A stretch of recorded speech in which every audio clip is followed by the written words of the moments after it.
Reciban saludos cordiales desde la Secretaría de la Federación Latinoamericana de Terapia Nutricional, Nutrición Clínica y Metabolismo FELAMPE. Es grato continuar con este ciclo de entrevistas a destacados miembros de la Federación que a lo largo de la historia de la misma han dejado su legado. Tenemos el honor esta tarde de contar con la presencia del Dr. Rafael Figueredo. Nació en Paraguay, es médico cirujano egresado de la Facultad de Ciencias Médicas de la Universidad Nacional de Asunción, médico con especialidad en nutrición de la Universidad de Buenos Aires, Argentina, médico especialista en nutrición clínica y magíster de educación médica superior de la Facultad de Ciencias Médicas. Es coordinador general, docente del curso de posgrado Maestría en Nutrición Humana, director de la carrera de nutrición de la Facultad de Ciencias de la Salud de la Universidad Católica Nuestra Señora de la Asunción, presidente de la Sociedad Latinoamericana de Nutrición SLAN en el periodo 2018-2021. Pertenece también a la Academia de Medicina de Paraguay y fue expresidente de la Sociedad Paraguaya de Nutrición durante el año 1992 y 1993 y perteneció a la Federación como presidente durante el año 2008 al periodo 2010. Contaremos también con la presencia esta tarde de otro destacado líder de opinión que también dejó su legado muy importante a través de la Federación, como es el doctor Mario Perma, médico nacido en Argentina, internista con especialidad en terapia intensiva y nefrología, con una brillante trayectoria, jefe de la unidad de terapia intensiva y coordinador de soporte nutricional del Hospital Italiano de Buenos Aires, así como también cofundador y presidente de la Asociación Argentina de Nutrición Enteral y Parenteral, de la FELAMPE durante el periodo 1991 a 1993, considerado uno de los cofundadores de la FELAMPE y de la Federación Panamericana e Ibérica de Medicina Crítica y Terapia Intensiva, fellow de ASPE y autor de múltiples artículos docentes y de investigación. Estos destacados líderes de opinión serán entrevistados por uno de nuestros queridos y reconocidos médicos ecuatorianos como es el doctor Alex Vázquez García, doctor en medicina de la Universidad Central del Ecuador, especialista en cirugía general por la Pontificia Universidad Javeriana de Bogotá, Colombia, especialista en cirugía oncoplástica por la Universidad de España, diplomado en la atención de pacientes al final de la vida. También participó o fue expresidente de la Asociación Ecuatoriana de Nutrición Parenteral y Enteral, es docente de pregrado y posgrado de cirugía general y nutrición clínica, coautor de textos de trauma, cuidado crítico y cirugía oncoplástica, conferencista nacional e internacional. Estos destacados líderes de opinión que estarán esta tarde compartiendo con nosotros su trayectoria a lo largo de la Federación y el legado que nos dejan a las futuras generaciones pertenecientes a la misma. Sean ustedes bienvenidos y le abrimos esta tarde el corazón de la Federación hacia todos estos amigos que están deseosos de conocer a estos destacados líderes y su trayectoria y paso y legado a través de la Federación. Reciban la más cordial bienvenida. Gracias. Muy buenas tardes, distinguido público asistente a la segunda reunión de líderes de opinión, entrevistas con corazón.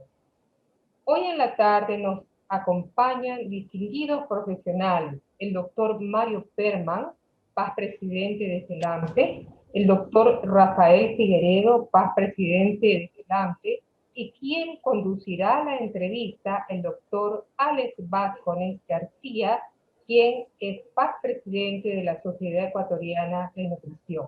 Bienvenidos, adelante. Queridos amigos, es muy emotivo para mí estar en contacto con ustedes a través de la red, de Zoom y de la tecnología. Pues desde el principio fue tremendamente emotivo escuchar la entrevista con el doctor Escayón, hacer las referencias de Patricia Sabino. Yo me entrené en el Instituto Nacional de Cancerología de Bogotá, en la Pontificia Universidad Javeriana, y estuve muy familiarizado con Patricia Sabino y evidentemente con todos ustedes, porque ustedes han sido los fundadores en el desarrollo del soporte nutricional, la terapia nutricional, el manejo del metabolismo en todos los pacientes clínicos, en todos los pacientes quirúrgicos y ahora en los pacientes críticos. Rafael, gracias por aceptar ser parte de este proyecto con la intención de recuperar la memoria histórica de FELAMPE. Mario, entrañable y con muchísimo cariño también dentro de la misma perspectiva que ha sido contada por los líderes de opinión latinoamericanos de la Federación Latinoamericana de Nutrición. El interés en el soporte de la terapia nutricional o en la nutrición clínica, por lo menos en lo que cuando yo empecé toda mi formación durante la década del 90, estuvo en relación a la nutrición parenteral. Inicialmente esto lo hicimos con mucha fuerza y entre los cirujanos, soy cirujano general y cirujano oncólogo, aunque les parezca algo parcializado. ¿Cómo es el inicio, Rafael y Mario, cómo es el inicio de su interés por el movimiento de asociación de los profesionales en relación al soporte nutricional y a la nutrición clínica? Rafael. Sí, no sé si, creo que Mario puede hablar antes y después porque pienso que vino antes Mario. Vos me estás tildando de viejo, ¿eh? Yo no estoy haciendo sesgos. Bueno, Alex, la pregunta es ¿cómo se involucra la gente en el soporte nutricional? ¿Esa es la pregunta? Sí. Los cirujanos y los clínicos, etcétera. La experiencia y el testimonio de ustedes. Bueno, yo te diría cómo empiezo yo. Yo hice mi residencia en medicina interna y después entré a trabajar en terapia intensiva. En terapia intensiva tenía dos jefes, Petrolito y Herrero, que habían pasado por lo de Francis Moore, habían ido a conocer cosas en Boston, y entre las cosas que trajeron la alimentación enteral, que en ese momento, estoy hablando de los años 70, era extremadamente rudimentaria. Yo empecé a tratar de mejorar un poco las cosas que ellos me habían enseñado, y en un momento determinado empecé a sacar a los enfermos también con alimentación enteral de la terapia intensiva al piso, y después tuve el problema de que en el piso había que entrenar a todo el mundo. Y en un primer momento los cirujanos no querían saber nada de que le dejáramos la sonda puesta. En ese momento teníamos sondas gruesas nada más, o las Levin, muy gruesas y muy duras. Y después de algún tiempo estos cirujanos se enojaban conmigo porque no les quería poner la alimentación a algún enfermo. Y en un momento determinado empezamos a retomar el tema de la alimentación parenteral, y pasó exactamente lo mismo. Empezamos con la alimentación parenteral en terapia intensiva y después la llevamos en algún momento en el piso, y después la tuvimos que traer de nuevo a terapia intensiva porque la enfermería y afines no nos daban la seguridad en las habitaciones convencionales. Y los cirujanos, por ejemplo, se nos enojaban porque no le queríamos dar alimentación parenteral al enfermo de ellos, etc. Bueno, eso fue en mi hospital. Esto fue en los años 70, 71, 72. Y así empezó, no sé si esa era la pregunta, y en ese momento, en los años 70, había en realidad dos grupos que hacían nutrición en los enfermos hospitalizados, dos grupos que de alguna manera lo habían desarrollado. Una era el doctor Rubianes y Lorenzino en un hospital, en el hospital Pirovano, y no, que Pirovano, no, no importa. Y otro éramos nosotros. Y éramos dos grupos que nos juntamos en un momento determinado para discutir aspectos, o sea, Rubianes y Basaluso, y en el primer congreso de terapia intensiva en el año 73 discutimos muy fuerte, y entonces, porque teníamos visiones distintas, tanto pro y no tan pro, y bueno, y ahí empezamos a armar un grupo de tal manera de discutir qué era lo que se debía hacer. Les pido que recuerden lo que era la bibliografía. No existía todavía en ese momento ni el JAPE, ni el Clinical Nutrition, ni Nutrition and Clinical Practice, ni ASPEN, ni ESPEN, y entonces todo, y conseguir la bibliografía en ese momento no era nada fácil, y los libros eran muy poco dedicados al soporte nutricional. Entonces, tuvimos la suerte de empezar a agrupar voluntades para desarrollar un concepto que por cuestiones de número no fue tan importante dentro del ámbito quirúrgico ni del ámbito de clínica médica, sino dentro del ámbito de terapia intensiva. Entonces, la mayor parte de los que desarrollaron el concepto de soporte nutricional, al menos en Argentina, lo mismo que sucedió, por ejemplo, en Uruguay y en algunos otros lugares, era desde la terapia intensiva. No sé si eso responde a tu pregunta. Totalmente, porque es parte de la integración de todas las especialidades en el soporte nutricional de todos nuestros pacientes y es un antecedente histórico fabuloso. Rafael, ¿tu experiencia? Sí, en realidad mi experiencia comienza en los años 80. Yo hice la residencia médica en el Hospital de Clínicas José de San Martín de la Universidad de Buenos Aires en Argentina, y después hice un curso de especialización y fue mi maestro, mi docente Mario. Me recuerdo perfectamente que en la primera clase que tuvimos nos entregó 3 ejemplares de unos manuales sobre metabolismo, nutrición enteral y parenteral. Me daba envidia sana ver esos materiales, puesto que tenían más de 100 bibliografías y a mí me costaba conseguir una. Llamativo, fundamentalmente leí mucho, aprendí mucho sobre oligoelementos que no sabía nada hasta ese entonces.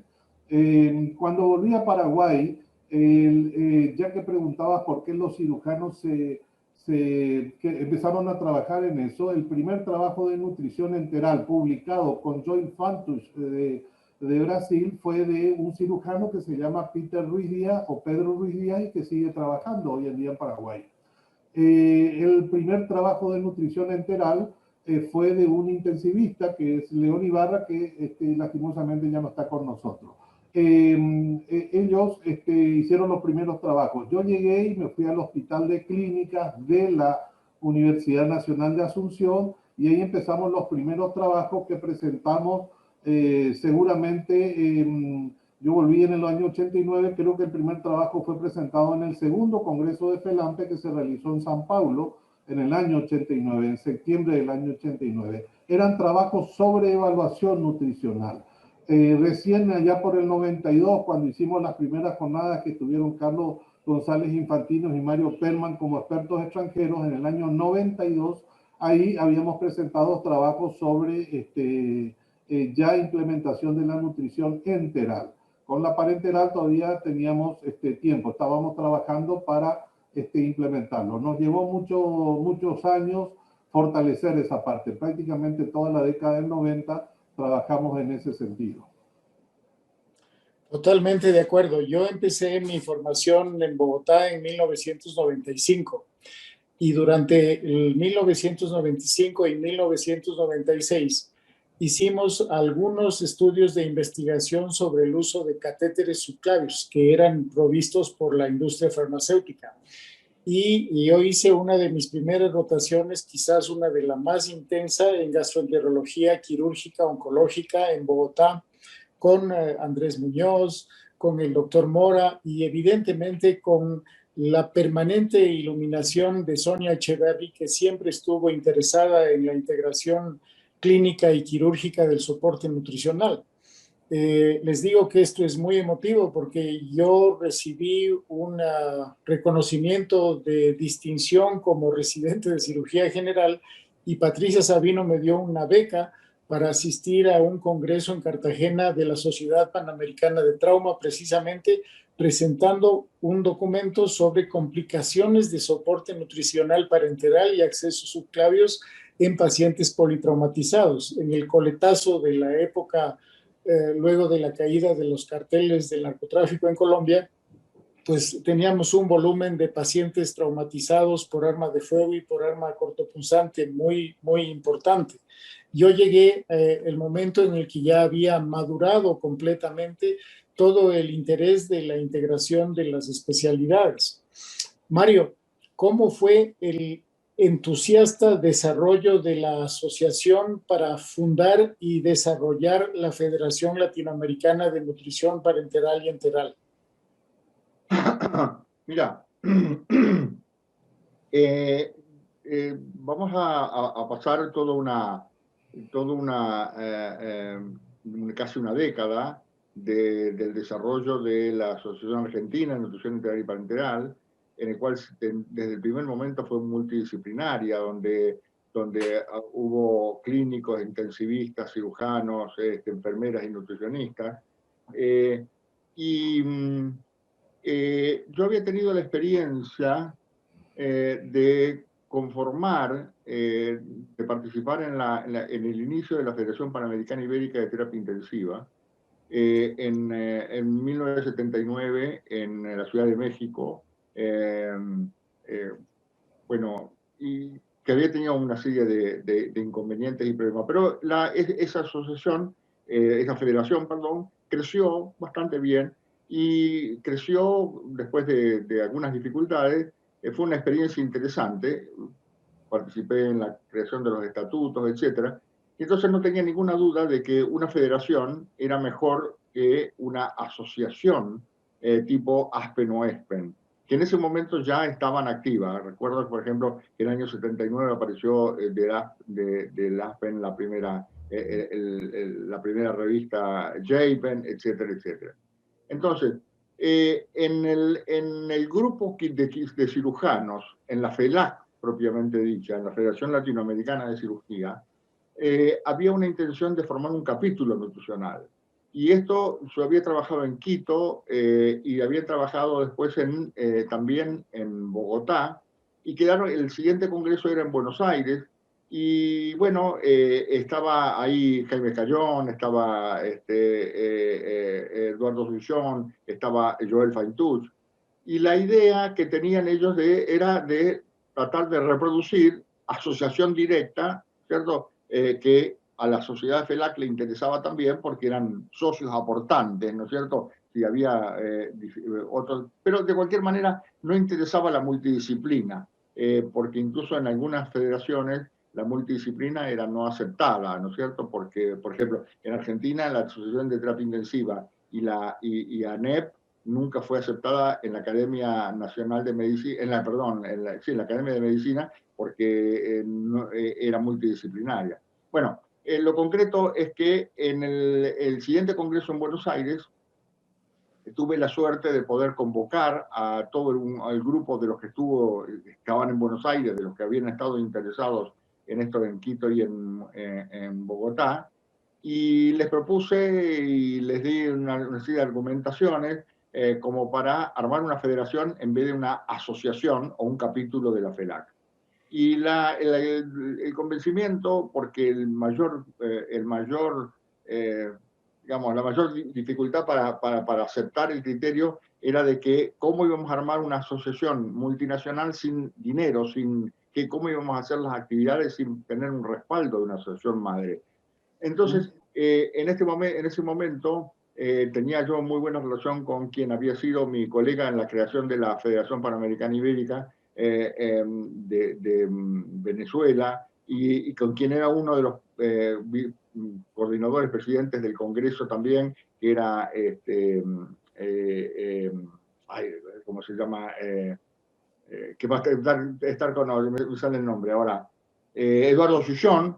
Y entonces, con Roberto Arreaza, que era el presidente del Congreso, conseguí que aceptaran armar una o dos jornadas de nutrición dentro del Congreso Federación Panamericana Ibérica, cosa que se pudo hacer, cosa que fueron invitados una serie de otras personas. La federación se empezó a constituir desde un punto de vista estatutario en forma, primero, preliminar, y se aprobó el criterio en el Congreso de Caracas, y se pasó al segundo Congreso o al Congreso de San Pablo, donde Miguel Riela, junto con Antonio Carlos Campos, constituyeron la asociación en un país, ¿no es cierto?, que en ese momento estaba más estable que lo que era Argentina o lo que fuere, ¿no? Entonces, ese fue un poco un resumen muy estrecho, muy pequeño, de los entretelones. En vez de una asociación o un capítulo, pudimos hacer una federación de sociedades, y en ese momento ya había más de la mitad de los países de Latinoamérica, ya tenían alguna asociación con algún tipo de características, que después se fueron algunas modificando, etcétera, ¿no? No sé si responde la pregunta. Claro que sí, es un deleite tener documentos históricos muy importantes con todos los comentarios de la experiencia y de la vivencia de ustedes. Rafael, ¿alguna anécdota, alguna historia en relación a la Constitución y al desarrollo de FELAMPE? Sí, tengo algunas anécdotas. Mi primera relación con FELAMPE fue a través del doctor Isaías Shore, que ya yo regresando a Asunción del Paraguay en el año 89, él me envía cuando eso eran cartas, una carta donde me decía que sería importante que yo participe en un congreso en San Pablo de la Federación Latinoamericana de Nutrición Clínica, cuando eso era de nutrición enteral y parenteral. Yo voy en colectivo desde Asunción a San Pablo, son 30 horas, 1.500 kilómetros en colectivo, y llego allá, estoy en el Congreso, me identifican Miguel Riela y Antonio Carlos Campos, que eran presidente y secretario de FELAMPE en ese momento, de ellos de Curitiba, pero estaban en el Congreso, era en San Pablo, en Sao Paulo, en Brasil. El Hotel Maxud Plaza. En el Maxudi Plaza, exactamente. Y me dicen que Paraguay tiene que participar en la federación. Por supuesto que yo le dije que sí, que estaba dispuesto, pero le expliqué que no teníamos sociedad todavía. Me dijeron que teníamos que formar, me invitaron a la asamblea, que eran creo que 5 o 6 personas, y nada más que eso, todos sentados como amigos, y además me invitaron a una cena en la noche, y acaba la anécdota, porque fue mi primer Montecristo 4 que fumé, que había traído Aldo Álvarez de Cuba, y un ron que no sé quién había traído, pero que decían que era buenísimo. Y cuando volví a mi hotel caminando yo solo, me decía a mí mismo, yo a este equipo tengo que pertenecer, porque había estado fumando y tomando ron y todo lo demás. O sea que el problema era más de beber y de fumar que de nutrir. Era así, era así. Y bueno, sí me llamó algo la atención a mí, era el convencimiento que tenían, claro, estaba Mario ahí, el convencimiento que tenían todos los líderes en ese entonces de FELAMPE sobre la necesidad de trabajar en terapia nutricional con los pacientes. Era un convencimiento íntimo que irradiaban y uno se convencía de que tenía que hacer eso. Obviamente cuando volví al Paraguay empezamos a tratar de formar la Sociedad Paraguaya de Nutrición, que se concretó recién 2 años después, en el año 91. Nosotros ahora en junio cumplimos 30 años, la Sociedad Paraguaya de Nutrición. Y se concretó en el año 91 y bueno, en el 92 tuvimos las primeras jornadas. Toda la década del 90 fue para nosotros un trabajo interno dentro de la Sociedad Paraguaya de Nutrición para ir organizándonos nosotros, hicimos estudios y creo que ese fue el primer contacto con FELAMPE, el primer hito, le digo yo, y el segundo fue ya en el 2000 cuando participamos en el estudio ELAM, en el Estudio Latinoamericano de Nutrición. Paraguay participó en ese estudio y además yo formé parte del equipo gracias a una invitación de Antonio Carlos Campos, que era el director administrativo, y de Sonia Echeverri, que era la directora académica. Formé parte del equipo del CIN y eso me sirvió mucho para aprender, no sé si aprender porque yo ya en Buenos Aires cuando había trabajado en equipo, pero me sirvió mucho para entrenarme en el trabajo en equipo y fue realmente muy gratificante. Pienso que el convencimiento que tenían los expertos en ese entonces, además de su visión para hacer investigación y educación, que lo decían, así lo proponían claramente, fueron digamos, la parte que a mí también me convenció ya desde el punto de vista profesional. El trabajo como equipo multidisciplinario es fundamental y siempre debe tener una motivación como la que tuvo Sonia Echeverri y la que tuvieron con ustedes para crear el equipo multidisciplinario y sintetizarlo en el curso SIN, que es indiscutiblemente un hito en la historia de la educación del soporte nutricional. Aquí en el Ecuador, en la década del 80 y del 90, el liderazgo del soporte nutricional lo llevaron, sobre todo aquí en Quito, el doctor Leonardo Pazmiño, que partió hace unos 3 años, ya no está con nosotros, el doctor Jan Rath, que venían de España y que eran especialistas en cuidados intensivos, y un doctor que es un especialista en cirugía general que venía de Brasil en esa época, a finales de los años 80, el doctor Efrem Carolis, que también sigue trabajando como especialista en cirugía general y laparoscópica. La fuerza de esta motivación que la han tenido ustedes, ¿cómo fue logrando el desarrollo del proceso educativo en la inspiración de su experiencia en relación al conjunto de sociedades de cirugía, de traumatología, de trauma, de cuidado intensivo, de endocrinología y de metabolismo? Mario, Rafael, ustedes compartieron el liderazgo y la presidencia de FELAMPE en congresos que fueron espectaculares. Estuve en el de Paraguay, estuve en el de Buenos Aires. ¿Cómo es el proceso en el que ustedes involucran a varias sociedades en la FELAMPE en los últimos 20 años de desarrollo de la asociación? No fue, en FELAMPE la cosa fue totalmente distinta, porque ya había sociedades multidisciplinarias constituidas. Yo tuviera que decirte, en Argentina, la aceptación del equipo no fue sencillo, llevó mucho tiempo. La industria en un momento determinado fue importante porque entendió que había que vender productos de nutrición enteral, y los que la usaban eran personas no médicas que recetaban de a una latita o de 2 latitas, pero como eran muchas, en fin, eran muchas, al fin del mes se vendían muchas latitas, mucho más que los médicos.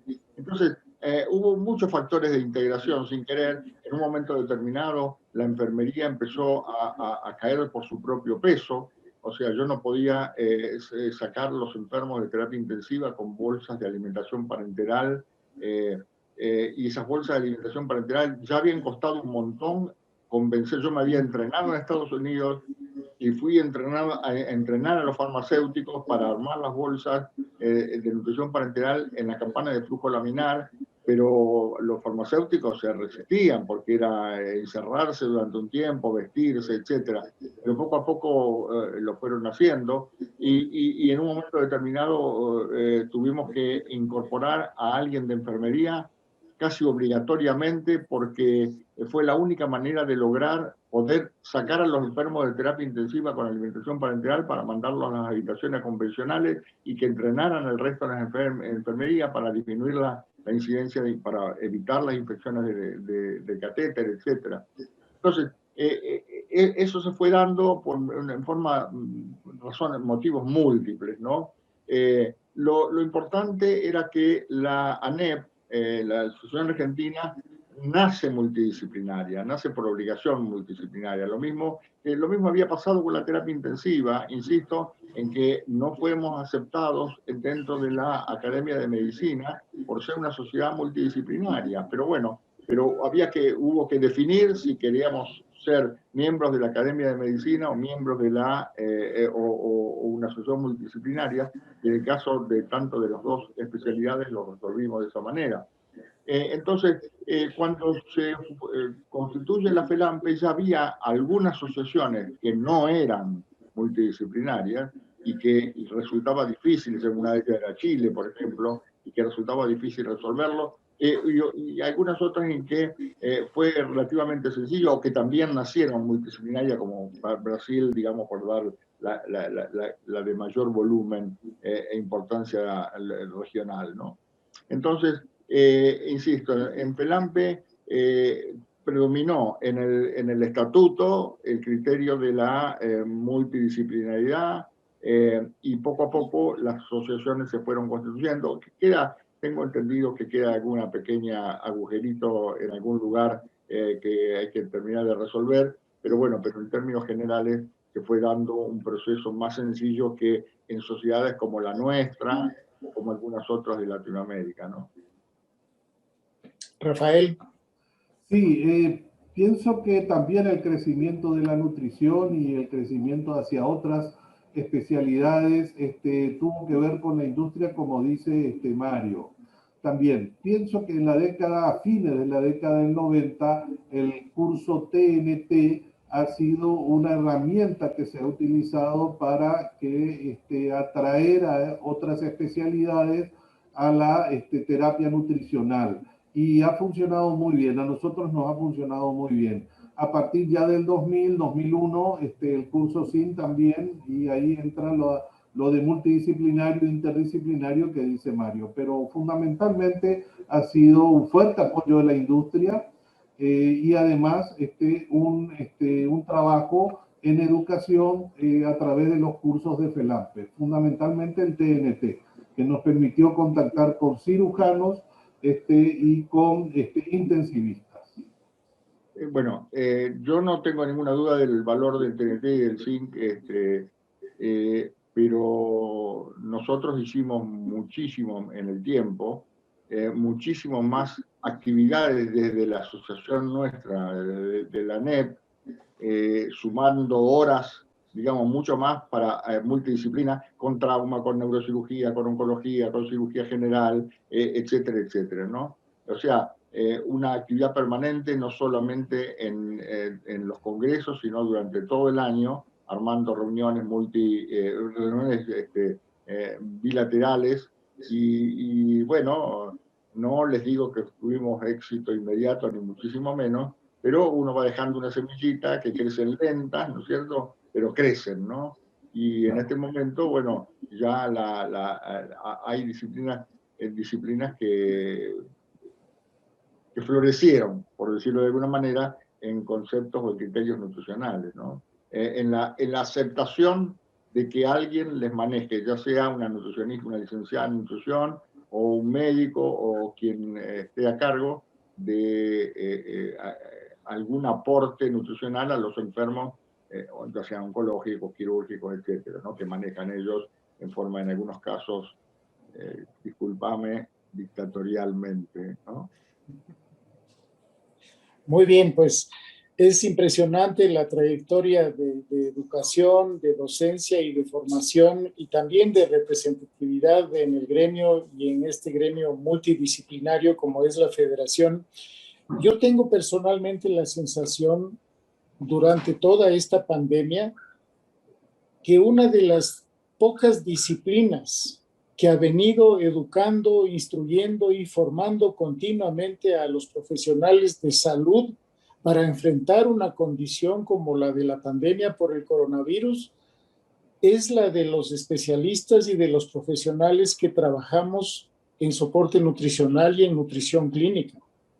No hay antivirales específicos, todos los tratamientos son tratamientos dirigidos al alivio de los síntomas y a la mejoría de la respuesta inflamatoria o a la modulación de la respuesta inmune. En esta trayectoria y con la experiencia que hemos tenido y que ha sido de muy buena aceptación y con muy buenos resultados en la educación médica, en la educación de salud, ¿cómo ven ustedes la permanencia del proceso de educación y de formación a través de la virtualidad, como la reunión que estamos teniendo ahorita y que estará difundida en las próximas semanas? Personalmente creo que la virtualidad vino para quedarse. En lo personal espero para quedarse un poco, no totalmente. Eso es mi gran... no, yo entiendo que de ninguna manera se puede comparar la virtualidad con la presencialidad, desde el punto de vista del contacto interpersonal. Cuando yo armé el primer Congreso Panamericano Ibérico de Terapia Intensiva, hicimos una lista de objetivos. Y después de la lista de objetivos, hicimos lo que hoy se llaman en las empresas un panel de control, ¿no es cierto? O un listado de temas, y le dimos porcentaje a cada una de las actividades del Congreso. O sea, en ese momento ya había multidisciplinaridad en terapia intensiva, me refiero a aspectos neurológicos, neuroquirúrgicos, quirúrgicos, etcétera, etcétera. Y le pusimos un 30% del tiempo, desde las 8 de la mañana hasta las 6 de la tarde, por ejemplo, por decir, un 30% de esas 8 o 10 horas para contacto interpersonal. Estoy hablando del año 81. Entonces, no tengo ninguna duda de lo importante que es el contacto dentro de las salas, fuera de las salas, para conversar con los que son paradigmas, para solicitar apoyo, para ayudar de cualquier tipo. Entonces, espero que la virtualidad se mejore, permita el acceso a muchas más gente, como para poder, los que no tienen capacidad por tiempo o por dinero o por lo que fuere de viajar a los congresos internacionales, que pueden aprovechar el congreso de Aspen que terminó esta tarde, es un ejemplo, pero no tengo ninguna duda. Yo lamento, como empezamos conversando, lamento no poder cumplir con lo que hicimos en Quito, lo que hicimos en Asunción o en tantísimos otros lugares, de conversar con amigos y de conversar con gente para discutir problemas. A mí me han ayudado en protocolos de investigación, me han ayudado gente que les preguntaba dudas que tenía y me ayudaron a resolverlas. Y eso no se logra por la virtualidad porque el contacto no lo permite habitualmente, ¿no? Rafael, como presidente de la Sociedad Latinoamericana de Nutrición, ¿cómo ves tú el impacto en mejorar la atención de los pacientes y al menos disminuir todo el problema de desnutrición que tenemos en nuestros países? En Ecuador, el adulto mayor llega a una consulta externa hospitalaria en alrededor del 57% de desnutrición y estamos bordeando un peligroso 79% de desnutrición infantil aquí en el Ecuador en estos últimos 2, 3 años que llevamos y en particular en este año de pandemia. Evidentemente las sociedades científicas son herramientas fantásticas para estudiar el problema y hacer propuestas. Evidentemente la desnutrición no es un problema de una sola causa o de un solo factor causal, sino que hay múltiples. Hoy en día probablemente la desnutrición en Latinoamérica va a incrementarse notablemente en cada uno de nuestros países por el tema de la pandemia del COVID. Y todo lo que implica eso. Pero pienso yo que el trabajo de las sociedades es un trabajo fantástico que se puede realizar sin ningún interés, porque las sociedades en general trabajan en forma desinteresada, expandiendo información, intercambiando conocimientos en el manejo de los problemas nutricionales y además también, como diría recién Mario, también creo que el entusiasmo que yo decía, eso que a mí me llamó la atención cuando me fui a Sao Paulo en el año 89, el entusiasmo que uno puede transmitir en los colegas, especialmente en los colegas jóvenes que están comenzando, es fundamental. Obviamente una herramienta dentro de las sociedades es la educación. La educación y la ventilación del problema, ¿cierto? De poner el problema a la luz del día y poner el problema que les duela a los que tienen capacidad para resolver. Nosotros estamos en nuestra Federación FELAMPE, predominantemente estamos pensando en la desnutrición hospitalaria asociada a enfermedades, desnutrición secundaria, pero lo que acaba de decir Rafael, que comparto plenamente, es la desnutrición social, la desnutrición primaria, por falta de alimento, por falta de acceso a los alimentos, y eso no lo resolvemos, ¿no es cierto?, educando a los profesionales ni en multidisciplinaridad, sino golpeando a donde más le duela a nuestras autoridades para que redistribuyan los dineros que corresponden de la manera en las prioridades que corresponden. Todo lo demás vale, pero esto también. Bien, claro. Ustedes son líderes natos y permanentemente en el firmamento de la Federación de las Ciencias de la Salud y de la Medicina. Un mensaje final, Mario y Rafael, para todos aquellos quienes ustedes han sido un ejemplo y un ejemplo de dedicación y de motivación a la salud para el bienestar de nuestros enfermos. Si quieres hablo yo primero, Mario, entonces Sí, tú dale. Bueno, así como decía Mario recién, lastimosamente no nos vamos a poder encontrar en Guayaquil, pero vamos a estar en forma virtual y seguramente en algún momento en los próximos años, en un tiempo futuro, vamos a poder encontrarnos y compartir nuevamente con los amigos. Aunque a ustedes les parezca mentira lo que yo dije al principio sobre la anécdota de esa reunión social, pienso que la amistad dentro de FELAMPE también ha sido un motivo integrador, un motivo que impulsa el trabajo, y eso es algo muy lindo. Es lindo trabajar en FELAMPE, es muy agradable trabajar en FELAMPE, de manera que un saludo para todos y vamos a ver cuándo nos podemos encontrar personalmente. Mario. Yo entendí un poquito la pregunta más dedicada, digamos, a la aspiración personal, no tanto a nivel societario, o federativo, sino a nivel, digamos, de nuestra gente joven. Y a ellos yo lo que más les diría es reproducir un modelo que yo tomé en su momento, que es cuestionar todo, recordar cómo funcionaban los filósofos de la antigua Grecia, del siglo de oro de Pericles, ¿cierto? De discutir todo, de tratar de entender las cosas que hacemos, de no quedarse en la superficie, de hurgar hasta encontrar los motivos, las razones, aprender de la fisiopatología, aprender a entenderlo a los enfermos, resolver en función del conocimiento, pero del conocimiento actual del último paper y del conocimiento adquirido en la relación con los pacientes, y que tengan motivación, que tengan amor por lo que hacen, que el dinero y la fama y el prestigio y los resultados vienen mucho tiempo después.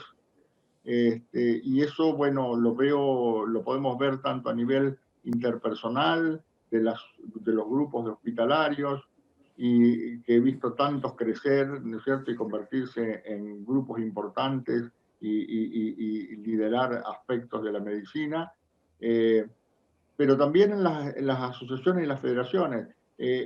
Cuando creamos la Federación Panamericana Ibérica, yo nunca me imaginé que iba a tener el desarrollo que tuvo, y digo de corazón, la FELAMPE tampoco, ¿no es cierto? Pero viendo ahora hay todavía muchísimo que hacer, y lo muchísimo que hacer es evitar los egos, evitar las relaciones tóxicas entre personas y entre sociedades, y tratar de generar espacio como para desarrollar 2 o 3 o 4 objetivos en común de la mejor manera posible y para beneficio de todo el mundo. Un documento histórico, una grabación agradable, muy emotiva, con muchos recuerdos y con mucho respaldo, y con un profundo agradecimiento a Lolita, a Mario, a Rafael, a todos por permitir tener acceso y diseminarlo de forma universal. Muchas gracias por su colaboración y seguiremos en contacto. La entrevista ha concluido. Honrada de tener en la FELAMPE a los doctores Mario Perman, Rafael Figueredo, Alex Vázquez. Por su valioso aporte han contribuido a ir integrando a todos los miembros de la federación. Les recordamos el próximo congreso de la FELAMPE, que se realizará del 2 al 6 de julio de manera virtual. Un abrazo de hermandad a todos. Gracias.